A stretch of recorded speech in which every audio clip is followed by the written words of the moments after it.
Hello बच्चों, कैसे हो आप लोग। आज की हमारी कहानी है कलयुग। इस घोर कलयुग में कोई किसी का नहीं है। भाई भाई को मारता है, भाई बहन में शादी हो जाती है, छोटे बच्चों को प्यार हो जाता है।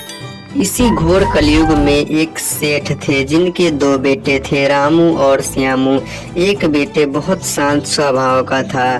देखते ही देखते दोनों बेटे बड़े हो जाने के बाद सेठ सोचता है कि मैं क्यों ना अपने एक बेटे की शादी कर दूं। बड़े बेटे देखते ही देखते बड़े बेटे की शादी हो जाती है और छोटा बेटा मिजाज का था। वो हमेशा लड़कियों से मिलते रहता था, उनसे बात करते रहता था, बहुत ही ज्यादा अय्याशी करता था सेठ के छोटे। बड़ा बेटा जब भी घर आता शाम के समय तो बड़ी बहू यानी कि उसकी पत्नी उसे अजीब मिजाज से देखती थी, उसके साथ रहना पसंद नहीं करती थी, हमेशा उसे चिड़चिड़ापन महसूस करवाती थी और उसके साथ बहुत ही ज्यादा अन्याय करती थी। जिस दिन श्यामू लेट से घर आता था उस दिन बहू उसे बोलती थी, कहाँ मर गए इतने देर तक? इतने समय से आप कहाँ थे? इतने रात को भी कोई घर आता है क्या भला?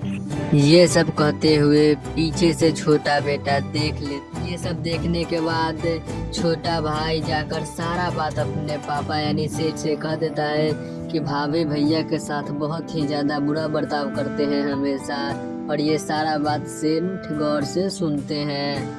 जब यह बात छोटे बेटे सेठ जी से यानी अपने पापा से कह रहे होते हैं तब उसकी भाभी यानी कि बड़े बेटे की पत्नी पीछे से आके सारा बात सुन लेती है और फिर क्या देखने के बाद भाभी उससे बोलती है, देखिए देवर जी, ये सब आपने पापा को कह के ठीक नहीं। इस तरह दिन बीतते रहता है और एक दिन और श्यामू लेट से घर आता है और उसकी बीवी उसे मारने लगती है। और तब ही क्या होता है, एक दिन श्यामू अपने गर्लफ्रेंड को अपने घर ले आता है और भैया भाभी को दिखाता है। उनकी पत्नी उसे बोलती है, देखो तुम्हारे भाई ने किसी गैर लड़की को बुलाकर अपने घर ले आया है।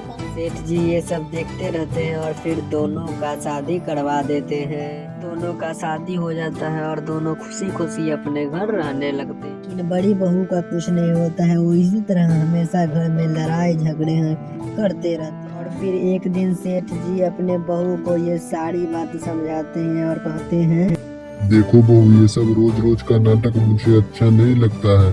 आखिरकार तुम ये सब क्यों नहीं छोड़ रही हो? नहीं छोड़ोगी तो मैं ये सब शिकायत तुम्हारे माँ से जाके कर दूँ।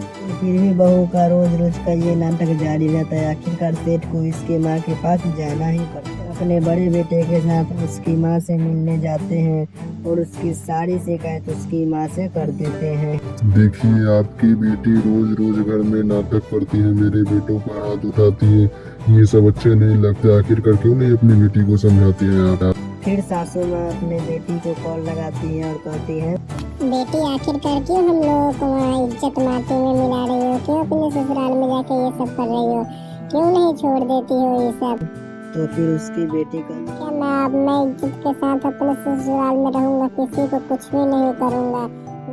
इस कहानी में हमें यही सब देखने को मिलेगा। भाई भाई में झगड़ा, पति पत्नी में झगड़ा, भाई भाई में मारपीट।